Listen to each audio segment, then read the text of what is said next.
आप first time है आप लोगों का? देखिए, जब आप केदारनाथ जाते हैं, हमारे स्टेट का नाम उत्तराखंड है। उत्तराखंड को बोलते हैं देवभूमि। जैसे कहीं बोर्ड या बैनर में लिखा था ना, देवभूमि में आपका स्वागत है, ऐसा बोलते हैं। जब आप देवभूमि में आते हैं तो जो देवभूमि का जो द्वार है, वो द्वार का नाम है हरिद्वार। तो हरि का द्वार यानी भगवान विष्णु या चारों धामों का द्वार वहाँ खुलता है। जहाँ दर्शन होते हैं वो जगह का नाम है बद्रीनाथ, यानी भगवान विष्णु जहाँ विराजमान करते हैं। भगवान हरि मने यानी भगवान विष्णु, वो बद्रीनाथ है। अभी आप लोग गए थे केदारनाथ। देखिए, केदारनाथ जाते हैं, कुछ स्टोरी आपको मालूम होगी, कुछ नहीं मालूम होगी तो मैं आपको बता देता हूँ। बोलते हैं कि महाभारत काल में पांचों पांडव अपने मोक्ष की प्राप्ति के लिए भगवान श्री कृष्ण के कहने पे काशी विश्वनाथ यानी बनारस गए थे। तो भगवान शिव उनको वहाँ पे नहीं मिले। भगवान शिव वहाँ से वो लोग चल दिए। उन्होंने बोला भगवान शिव के दर्शन करोगे तभी आपको इस पाप से मुक्ति मिलेगी। तो जब भगवान शिव पार्वती के साथ वहाँ से चल दिए तो पांडव ने उनका पीछा किया। पांडव ने पीछा करते समय हरिद्वार, ऋषिकेश, देवप्रयाग, रुद्रप्रयाग, फिर लास्ट में कहाँ पे उनको थोड़ा सा मिले, हमें गुप्त काशी यानी काशी विश्वनाथ। वहाँ पे गुप्त यानी रेडा का रूप लेके वहीं पे विलीन हो गए। रेडा समझते हैं ना, भैंसा, भैंसे का रूप उन्होंने ले लिया। तो पांडव ने अपनी स्पीड बढ़ा दी। तो आप लोग कितना किलोमीटर का ट्रैक किए थे? 18 किलोमीटर। जो लोग पैदल गए होंगे वो 18 किलोमीटर का ट्रैक है, लेकिन पांडव ने 60 किलोमीटर दौड़ाया था भगवान शिव। कहाँ से? ऊखीमठ से और गुप्त वहाँ पे केदारनाथ। ऊखीमठ रास्ते में पड़ता है। तो बोलते हैं कि जब पांडव जब उनके करीब पहुंच गए तो भगवान शिव ने एक रेड़ा नहीं हजारों की संख्या में रेड़ा का रूप ले लिया। कहाँ पे? केदारनाथ जो मंदिर है ना, वो जो घाटी है, घाटी मतलब किसको बोलते हैं? दो पर्वत के बीच में जो मैदानी एरिया है उसको घाटी बोलते हैं। तो वहाँ पे दो पर्वत है। राइट में जो पर्वत है उसका नाम है मेरू, लेफ्ट में जो पर्वत है उसका नाम है सुमेरु। मेरू पर्वत पे ही, अब सुमेरु पर्वत पे भैरव मंदिर है, आपने देखा होगा, ऊपर दिख रहा होगा।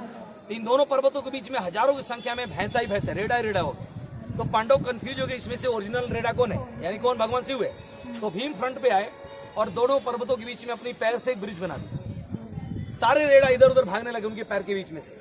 उनको मालूम था भगवान शिव रेडा के रूप में तो भगवान पैर के नीचे से नहीं गुजर सकते। तो देखा एक रेडा जमीन में अंदर घुस रहा है, उसके शरीर का सारा पार्ट जमीन के अंदर घुस गया था, सिर्फ थोड़ी सी पीठ बची थी। जो पीठ बची थी तो उन्होंने अपने भैया युधिष्ठिर को इशारा किया कि वही भगवान शिव है, उनको पकड़ लीजिए। उनके पकड़ने के बाद पांचों पांडव और द्रौपदी ने आके उस भैंस की पीठ को पकड़ा।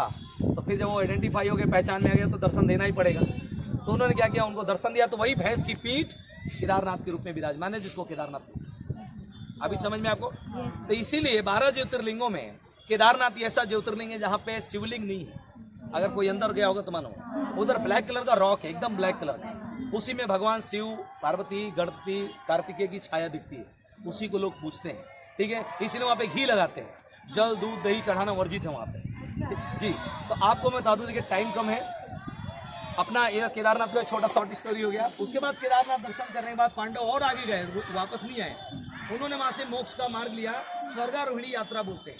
जैसे अभी आप बद्री केदार की यात्रा करते हो ना, वो लोग स्वर्गारोहिणी गए थे, यानी जिंदा स्वर्ग में जाने का रास्ता।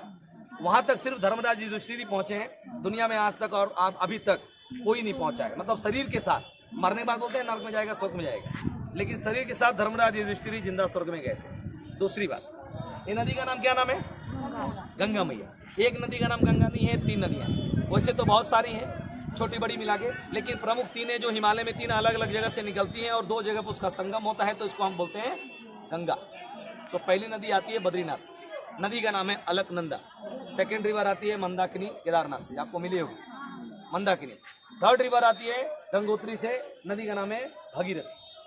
तो अलकनंदा, भागीरथी, मंदाकिनी, तीनों नदियों का जो संगम है 2 स्पॉट पे होता है। आपको रास्ते में वो जगह मिला होगा, या तो जाते समय या आते समय रात होगी, रुद्रप्रयाग और देवप्रयाग। तो देवप्रयाग से हम गंगा बोलते हैं। जब आप यहाँ ऋषिकेश में आते हैं, यहाँ घूमने के लिए देखिए ऑप्शन यहाँ भी बहुत कुछ है, लेकिन एक दिन में आप 2 दिन में ऋषिकेश भी नहीं देख सकते। सब पहाड़ों में हर एक मंदिर, यहाँ भी बहुत मंदिर है, ये सब पहाड़ों में आप लोगों का टूर होता है, टाइम टू टाइम सब फिक्स होता है। तो ये है राम झूला, ये सामने जिस पे लोग जा रहे हैं, ये राम झूला है। यहाँ से 2-2.5 किलोमीटर आगे लक्ष्मण झूला है। लक्ष्मण झूला अभी 1 महीना पहले से बंद कर दिया गया, वो थोड़ा पुराना है, थोड़ा वो बीच में क्रैक आ गया था तो उसको बैन कर दिया गया, इसीलिए राम झूला पे इतनी भीड़ हो रही है। राम झूला क्यों बोलते हैं? सीधी आ रहा हूँ। राम झूला, लक्ष्मण झूला का कोई स्टोरी नहीं है, ये सिर्फ पब्लिक को पार करने के लिए रास्ता बना है, भगवान का नाम दिया है। 2 सपोर्ट पे रुका है, बीच में कोई सपोर्ट नहीं है, इसलिए हम इसको झूला का नाम देते हैं। जब सपोर्ट है ही नहीं, आप चलोगे तो थोड़ा फील होगा कि वाइब्रेट यानी हिलता है, हिल रहा है। तो हम, हाँ एक इधर देखिए, तो हम ये राम झूला है, आगे लक्ष्मण झूला है, अब वो सामने एक और ब्रिज अभी नया बना 2 साल पहले, देखो ये झूला के बाद में दिखता हो, वो जानकी सेतु है। तो झूला केवल एक नाम है, पार करने का साधन संसाधन है, इसका कोई राम जी या लक्ष्मण से कुछ भी रिलेटेड नहीं। अब हम चल रहे हैं, ध्यान से सुन लीजिए, हम चल रहे हैं रामझूला पार। हम रामझूला पार चलते ही यहाँ पे जब पांडव गुजर रहे थे तो यहाँ पे भी उन्होंने एक शिवलिंग की स्थापना की है, जिसको हम बोलते हैं रामेश्वर महादेव, जो भारत का सेकंड रामेश्वर मंदिर है और दुनिया का सबसे बड़ा शालिग्राम शिवलिंग। लोगों को मालूम नहीं, तो उसको दर्शन करने के बाद मैं दिखाऊंगा आप लोगों को एक मुखी रुद्राक्ष, जो 12 साल में एक झाड़ में एक आता है। और जहाँ पे आप एक मुखी रुद्राक्ष देखेंगे वो गवर्नमेंट सेंटर है, वहाँ पे एक मुखी नहीं मिलता है। बाकी अगर मेमोरी के लिए, घर के लिए, याद के लिए कुछ ले जाना हो तो वहाँ पे ओरिजिनल चीज मिलती है, गवर्नमेंट का दुकान है वो। वहाँ क्या मिलता है यहाँ का फेमस, देखो आप जो बोलते हैं मार्केट, ये मार्केट क्या है, ये कपड़े, वो आर्टिफिशियल चीजें जो भी होता है, हाथ का अंगूठी का, चाहे माला वाला, वो सब हमारे यहाँ के एक भी आइटम नहीं, सब गुजरात, महाराष्ट्र, दिल्ली, लुधियाना, हरियाणा से आता है, उल्टा आप उठा कर खरीद के ले जाते हैं। तो क्या यहाँ क्या मिलता है उसको ले जाए। हमारे यहाँ का सबसे फेमस चीज स्फटिक है। स्फटिक समझते हैं, बर्फ में, हिमालय में जो बर्फ गिरती है, ऊपर का बर्फ पिघल के पानी बन जाता है, जो बर्फ 1000 साल नीचे जो दबा रह जाता है ना, उसके जब ग्लेशियर के कभी बड़े बड़े हिस्से टूटते हैं, तो वो जो पुराने पत्थर हैं, जो पुराने जो आइस है, वो 5-6 साल से, मतलब 1500 सालों बाद वो पत्थर का रूप लेती है, जिसको स्फटिक बोलते हैं। उसमें इतनी एनर्जी होती है, उसकी 2 चीज हमारे यहाँ बनती है। एक श्री यंत्र बनता है, जो घर में वास्तु दोष, भूमि दोष, दृष्टि दोष के लिए बहुत अच्छा माना जाता है, बहुत अच्छा चीज है। लेडीज घर में उसको रखती है, जेंट्स नहीं रखता है। उसकी माला बनती है, वो लोग पहनते हैं जिनको बात बात में गुस्सा आता है, दिमाग का काम करते हैं, हाई फाई टेंशन में, तो उसको माला पहना दीजिए। रुद्राक्ष अगर ओरिजिनल है, ओरिजिनल यानी मार्केट में 100-200 रुपए मिलता है कलर के, रेड कलर, ऑरेंज कलर को ओरिजिनल कलर नहीं होता है। रुद्राक्ष का नेचुरल कलर होता है, ये अपना चाय कॉफी पीते हैं ब्राउन कलर, वो होता है, लेकिन वो 100-200 रुपए में नहीं मिलेगा। रुद्राक्ष का जो प्राइस है 500-600 रुपए से स्टार्टिंग प्राइस है। उसके बाद जितना बारीक लेंगे, बारीक माने ये जो मेरे गले में देख रहे हैं 00 है, इसके बाद 000 है, यानी जितना छोटा साइज में रुद्राक्ष होगा दाना, उतना ही महंगा मिलेगा। और जितना बड़ा साइज हो, तो बड़ा साइज हमारे लिए नहीं होता, साधु संतों के लिए होता है, कंठी माला पहनने के लिए। कई लोग क्या करते हैं, फैशन के मारे उठा के बड़ा वाला पहन लेते हैं, लेकिन माला नाभि के नीचे चली जाती है। हमारे लिए लिखा गया है कि नाभि तक, नाभि से ऊपर ही माला रहना चाहिए। तो हमारे यहाँ 4 चीजें फेमस है, नवरत्न माला, रुद्राक्ष माला, स्फटिक माला और स्फटिक श्रीयन, जो इजिली मार्केट में जल्दी मिलता नहीं। मिलता भी है तो खंडित रुद्राक्ष जो कच्चे दाने होते हैं ना, वो मिलता है। स्फटिक की जगह चाइना ग्लास, क्रिस्टल लोग बाजार में बेचते हैं, वहां पे आप जो भी लेंगे।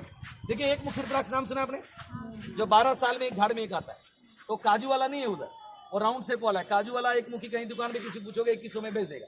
आप जो देखने चलोगे 10 लाख रुपए भी दे देंगे, नहीं मिलेगा। दर्शन क्यों कर, हाँ नहीं मिलता वो गोल वाला है। दर्शन क्यों कराते हैं कि जाने में कोई गलती भूल चूक हो जाती है, उसको दर्शन मात्र से मुक्ति मिलती है। तो जूता चप्पल आप पहन के वहाँ चल सकते हो। अगर आपको कुछ पूछना होगा वहाँ पूछ लेना, लेना होगा ले लेना, देखना होगा खरीदना होगा खरीद लेना, ठीक है। मैडम ये जो आपने पहना है ना, इधर दिखाओ, अरे हाथ दिखाओ, ये है पन्ना, और ये पुखराज पहना आपने शायद, फिर क्या है, गोमेद है। ये जो आपने पहना है ना, अब जैसे अंगूठी पहनी है, ग्रहों के हिसाब से लोग पहनते हैं। हमारे एक स्पेशल नवरत्न माला बनती है। एक बार नवरत्न माला पहन लिया तो जिंदगी में अलग अलग पत्थर पहनने की जरूरत नहीं पड़ती है, ठीक है।